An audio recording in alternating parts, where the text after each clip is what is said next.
வணக்கம் my dear மக்களே, welcome to Muthu mams channel. So இன்றைக்கி வந்து லாஸ்ட் வீக் திஸ் வீக் உடைய எபிசோட் பற்றி தான் பார்க்க போகிறோம் பிக் பாஸில். ஸோ ஃபஸ்ட்டு ஒன்று சொல்லணுன்னா, டுடேஸ் ப்ரோமோவில் பார்த்தோம்னா கமல் சார் வந்து திருப்பி அவரும் சாயம் வெளுத்துருச்சு பார்ப்போங்க போனார். அதே தான் பாவம் மணி சொன்னார்.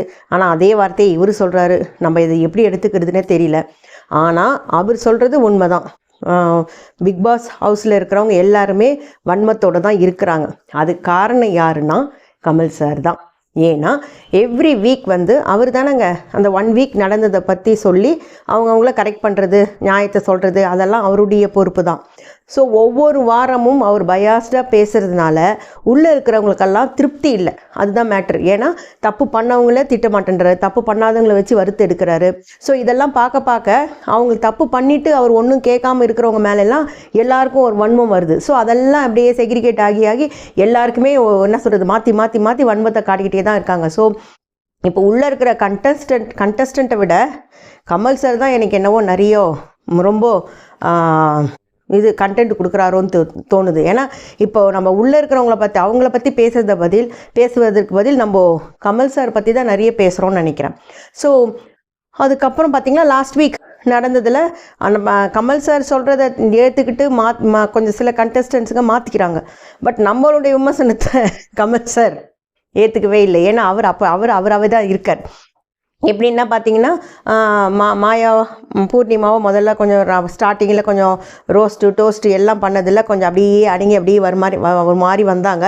ஆனால் லாஸ்ட் வீக் எபிசோடுக்கு பிறகு பார்த்தீங்கன்னா திருப்பி அவங்க நார்மல் ஃபார்முக்கு வந்தாச்சு. யார் பூர்ணிமா மாயாலாம் திருப்பி அந்த மாதிரி பழைய மாதிரியே எனக்கு திரும்பிக்கிட்டு வர மாதிரி இருக்குது. ப்ளஸ் அர்ச்சனா, அது ஒரு பெரிய விஷயங்க. எல்லார்கிட்டையுமே பொதுவாக இருந்து ஐம் சாரி, நான் ஏதோ ஒன்று நினச்சேன், அது வேறு மாதிரி போகுது போல இருக்குது அப்படின்னு சொல்லிட்டு அவங்களும் அது நடிப்பாக அதெல்லாம் தெரியாதுங்க. சாரி கேட்குறதுக்கு கூட ஒரு பெரிய மனசு வேணும். அதை கூட அதையே கேட்டுட்டாங்கன்னா அதுக்கப்புறம் நம்ம அதை விமர்சனம் பண்ணக்கூடாது. அதுக்கப்புறம் விஷ்ணு பாவம் ரொம்ப லோவாக ஃபீல் பண்ணி நம்ம வெளியில் போயிடுவோன்னு சொல்லிட்டு அவர் அழுதது கொஞ்சம் கஷ்டமாக தான் இருந்தது.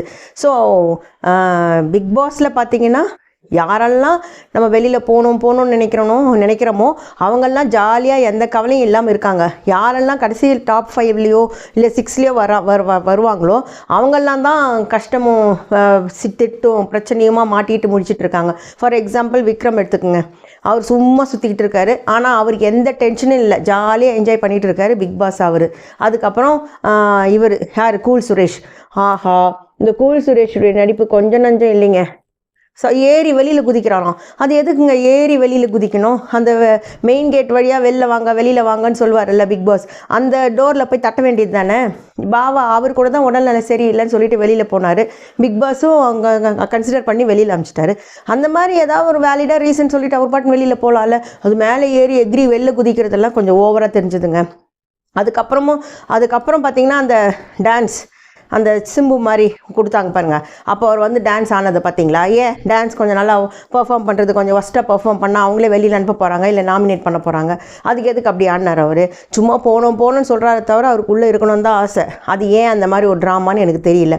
அதுக்கப்புறம் பார்த்தீங்கன்னா இந்த விக்ரம் வந்து எப்படின்னா, நம்ம எல்லாரும் அவரை வந்து கண்டுக்காமல் இருக்காங்க. ஆனால் அவர் கூட சைலண்ட்டாக இப்போ கேம் ஆடிக்கிட்டு தான் இருக்கார். எப்படின்னா பாவம் 5 ஸ்டார்ஸ் கொடுத்த இவரையே விஜய்யே அவர் நாமினேட் பண்ணார். அதே மாதிரி பாருங்கள், நிக்சனுக்கு டான்ஸ் ஆடும்போது 2 பேரும் நிக்சனும் விஜயும் டான்ஸ் ஆடும்போது அவர் கொஞ்சம் கம்மியாக தான் ஆடினார். அதுக்கு நிக்சனே அப்ரிஷியேட் பண்ணி எனக்கோசரம் அவர் டாப் 5ல் இருக்கார் டான்ஸில் அப்படி இப்படின்னாரு. பாருங்கள் இந்த வீக் நாமினேஷனில் நிக்சனே சொல்லுவான் பாருங்கள் யாரை, விஜய். ஸோ அந்த மாதிரி தான் இருக்காங்க. அது ஏன்னே தெரியல. அதுக்கப்புறம் ரவீனா, ஐயோ அது ரவீனா சொல்கிறதுக்கு முன்னாடி அது என்னங்க, அது மைக்குக்கு என்னது ரெஸ்ட் இன் பீஸ்ன்னு சொல்லிட்டு அதுக்கு அஞ்சலிலாம் செலுத்தினாங்க. எனக்கு ஒன்றுமே புரியல. பாவம் பிக் பாஸ் என்ன பண்ணுவார், கண்டென்ட் இல்லை அவரே கண்டென்ட் கொடுக்குறாரு போல். அந்த மைக் என்ன பண்ணோம், ஹிஹின்னு எப்போ பார்த்தாலும் சிரிச்சுட்டே இருந்தால் அந்த மைக்குக்கே காது அவுட் ஆகிட்டு இருக்கும்னு நினைக்கிறேன். அவர் சிரிச்சதை கேட்டு மைக்குக்கு காது இருக்கும், கண் இருக்கும், மூக்கு இருக்கும், வாய் இருக்கும் இல்லைங்க. அந்த மாதிரி அதை உயிராக நினைக்கும் போது அப்போ அதுக்கும் தானே காது இருக்கும். ஸோ அதனால் இவ சிரிச்சு அந்த மைக்கை ஒரு வழி பண்ணிகிட்டு இருப்பாங்கன்னு நினைக்கிறேன். ஸோ அது வந்து ஓவராக இருந்தது. பட் ரவீனா வந்து மணிக்கு மொத்த அமௌண்ட்டு கொடுத்தது ரொம்ப என்ன சொல்கிறது, பார்ஷியாலிட்டி இருந்த மாதிரி இருந்தது. பட் அப்படி இருக்கும்போது மற்ற கண்டென்ட்ஸ்லாம் சொல்கிறாங்கன்னு சொல்லிட்டு மணிக்கிட்ட பேசுகிறதோ இல்லை மணிக்கிட்ட ஏதாவது கேட்குறதோ இல்லை அவங்க கூட உட்காந்து பேசுகிறதோ தவிர்த்து அவங்க, ஏன்னா மணியே அது ஒரு எபிசோடில் பேசினார், நீ மற்றவங்களுக்கோசரம் என்னை உங்கள் அம்மாக்கோசரம் என்னை விட்டு கொடுக்குறேன்னா பரவாயில்ல, மற்றவங்க இவங்கெல்லாம் யார், இவங்களுக்கோசரம் நீ ஏன் என்னை அப்படி பண்ணுற அப்படின்னு அவர் கேட்டார் பாருங்க. அதுக்கு பயப்படாதவங்க இதுக்கு பயப்படாதவங்க அப்போ ஏன் அதுக்கு பயந்தாங்க? ஸோ எல்லாருமே நம்ம தலையை பிச்சிக்க வைக்கிறாங்க. எப்படி அவங்களுக்கே தெரியல எப்படி விளையாடணும்னா, இல்லை அவங்க இஷ்டத்துக்கு ஏதோ பண்ணுறாங்களான்னு தெரியல. அதுக்கப்புறம் வந்து டான்ஸ் மராத்தன், அதான் பிக் பாஸ் டான்ஸ் மராத்தன் எக்ஸலண்ட்டாக இருந்தது. வந்து விசித்ரா மேம் மாயாது வந்து எப்படின்னா நல்லா சிரிச்சேங்க, நான் என்ஜாய் பண்ணேன். ஸோ நான் அந்த விஷயத்தை பார்த்தா மாயாவுடைய டான்ஸ் எனக்கு பிடிச்சிருந்தது. அதுக்கப்புறம் வந்து பூர்ணிமாவது ஒன்றும் இல்லை, இந்த ஸ்டெப்பை வச்சு தான் நானும் அதுக்கு நல்லா சிரித்தேன். எல்லாரும் ஓடி வந்து நின்றுக்கிறாங்க, அதுக்கு என்ன அர்த்தனே புரியல, அது எப்படி எடுத்துக்கிறதுன்னு புரியல.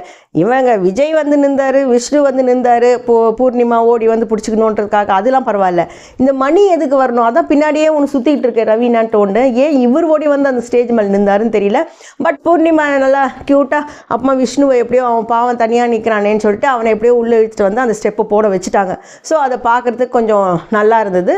ஸோ அதுவும் அந்த டான்ஸும் கொஞ்சம் பரவாயில்ல. அதுக்கப்புறம் வந்து டான்ஸு, அதுக்கப்புறம் நிக்சன் டான்ஸு நல்லா இருந்தது. நான் நிக்சனுக்கு வந்து காதல் கொண்டேன் தனுஷ் ரோல் கொடுத்ததுக்கு பதில் காதல் படத்தில் அந்த இவருடைய பரத்துடைய ரோல் கொடுத்துருந்தா நல்லா இருந்திருக்கும். பட் அவர் பாட்டுக்கு அவர் டான்ஸும் பரவாயில்ல, அவர் டான்ஸும் நல்லா தான் இருந்தது.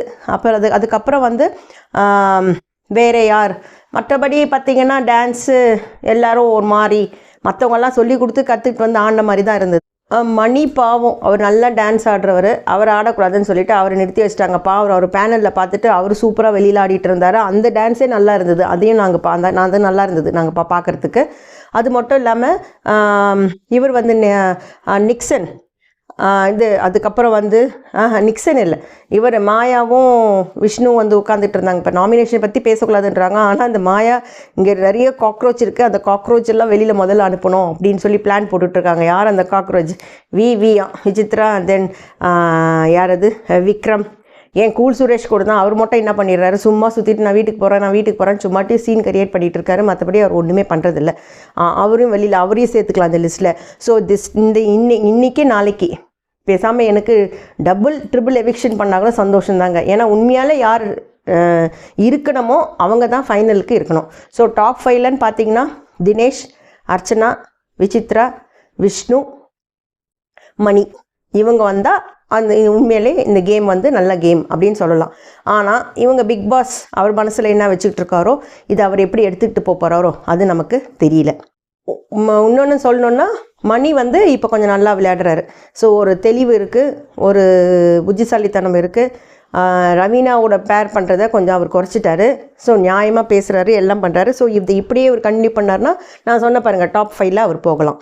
ஸோ இந்த வாரம் இதுதான் நடந்தது. அடுத்த வாரம் என்ன நடந்ததுன்னு பார்ப்போம். ஸோ பிடிச்சிருந்தால் லைக் பண்ணுங்கள், ஷேர் பண்ணுங்கள், சப்ஸ்கிரைப் பண்ணுங்கள். Thank you, take care.